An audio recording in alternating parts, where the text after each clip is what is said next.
स्वागत है आप सभी का फिर से मेरे YouTube चैनल V2 स्टडी पर। और आज हम पढ़ेंगे ओम का नियम।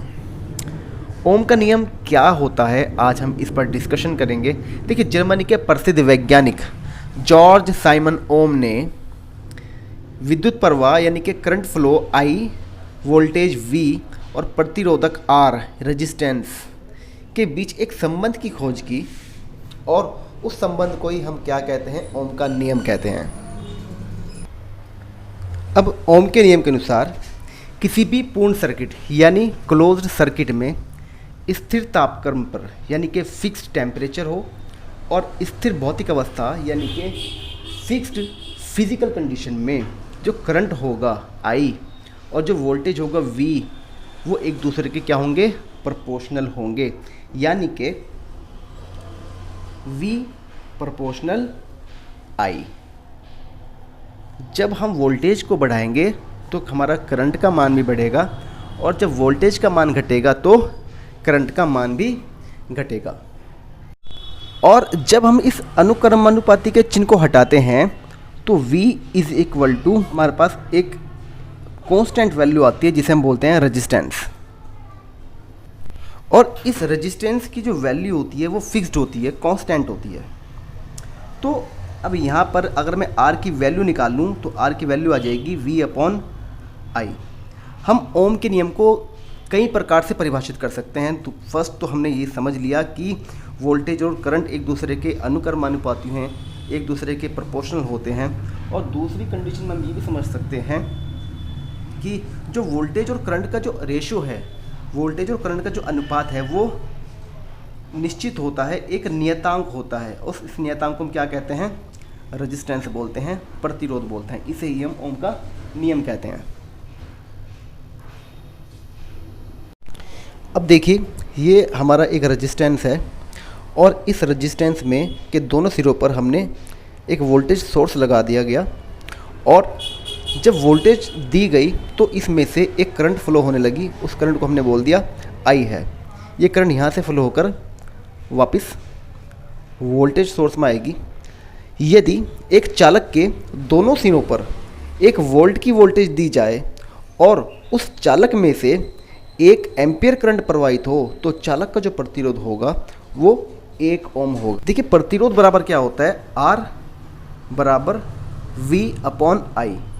हमने यहाँ पर बोला है कि चालक के दोनों सिरों पर 1 वोल्ट की वोल्टेज दी गई, 1 वोल्ट की वोल्टेज दी गई और उसमें से 1 एम्पियर करंट प्रवाहित होता है।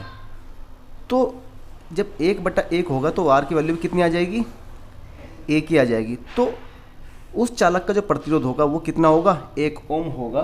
तो हम इसे ऐसे लिख सकते हैं कि ohm is equal to 1 volt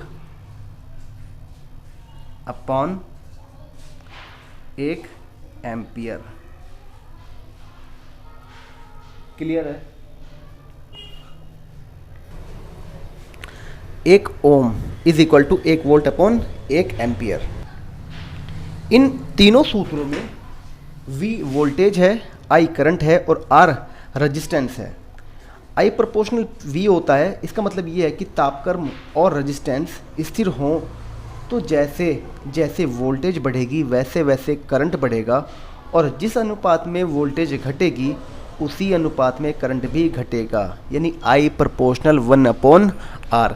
इस चीज़ से एक बात और समझ में आ रही है, जो करंट होगा वो रेजिस्टेंस के व्युत्क्रमानुपाती होगा।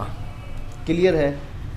यानी कि इसका अर्थ ये हुआ, जब वोल्टेज और ताप को स्थिर रखा जाएगा तो रेजिस्टेंस का मान जिस अनुपात में बढ़ेगा करंट का मान भी उसी अनुपात में घट जाएगा। इसके विपरीत यदि रेजिस्टेंस घटता है और फिर करंट उसी अनुपात में बढ़ेगा। क्लियर है। तो ये था हमारा ओम का नियम। अब एक न्यूमेरिकल सॉल्व करना है हमें ओम के नियम के ऊपर। देखिए क्या कहता है न्यूमेरिकल में कि यदि 5 ओम के रेजिस्टेंस में 25 वोल्ट की सप्लाई दी जाए। एक रेजिस्टेंस है, एक इसका जो वैल्यू है ये 5 ओम है। R जो है इसकी वैल्यू कितनी है, 5 ओम है। एक 5 ओम के रेजिस्टेंस में 25 वोल्ट की सप्लाई दी जाती है, जो वोल्टेज दी जाती है वो कितनी दी जाती है, 25 वोल्ट। ठीक है जी, ये यहाँ से लेकर यहाँ तक कितनी है, 25 वोल्ट है। तो कहता है कि इसमें जो करंट फ्लो होगा आई, उसका मान क्या होगा।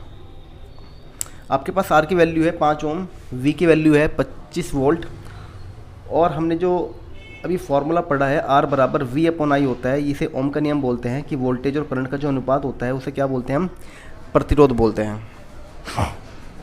अब ये जो प्रतिरोध है हमें इसकी वैल्यू भी दी हुई है, और ये जो वोल्टेज है हमें इसकी वैल्यू भी दी हुई है।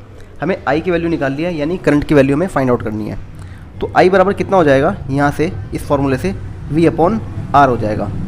ठीक है, और हमें वी की वैल्यू कितनी है, 25 दी हुई है, 25 लिख लेंगे ऊपर, और आर की वैल्यू कितनी दे रखी है, 5 दे रखी है। तो 5 से 25 5 बार जाएगा, तो आई की वैल्यू कितनी आ जाएगी, 5 आ जाएगी। लेकिन आई क्या है, करंट है, और करंट को किस में मापा जाता है, एम्पियर में। तो जो हमारा करंट होगा वो 5 एम्पियर का होगा। ये हमारा आंसर है। सेकंड क्वेश्चन है, एक कॉपर की कॉइल का रेजिस्टेंस 50 ओम है। रेजिस्टेंस दिया है हमें, यानी आर की वैल्यू दे दी है, कितनी है, 50 ओम है। आगे पढ़ो, उसमें 10 एम्पियर की करंट प्रवाहित होती है। इस बार हमें करंट की वैल्यू दे दी गई, कितनी है, 10 एम्पियर है। तो ये कह रहा है कि बताइए कोयल को दी गई वोल्टेज का मान क्या है। हमने ओम के नियम में पढ़ा था कि जो वोल्टेज होता है वो करंट के अनुक्रमानुपाती होता है, और जब इस अनुक्रमानुपाती के चिन्ह को हटाते हैं तो क्या आता है, V is equal to I R. समझ गए। इसी से हमने निकाला था R बराबर वी अपॉन आई, तो V बराबर आई आर होता है। फर्स्ट फार्मूला हमने यही पढ़ा था, इसी से हमने निकाला था कि I बराबर V अपॉन आर होता है और R बराबर V अपॉन आई होता है। तो हमें V की वैल्यू पूछी है, तो V की वैल्यू हम निकाल लेंगे। करंट की वैल्यू दी है हमें 10 एम्पियर, 10 इंटू R की वैल्यू दी है हमें 50। तो जो वोल्टेज होगा वो कितना होगा, वो 500 वोल्ट होगा। यही हमारा आंसर होगा।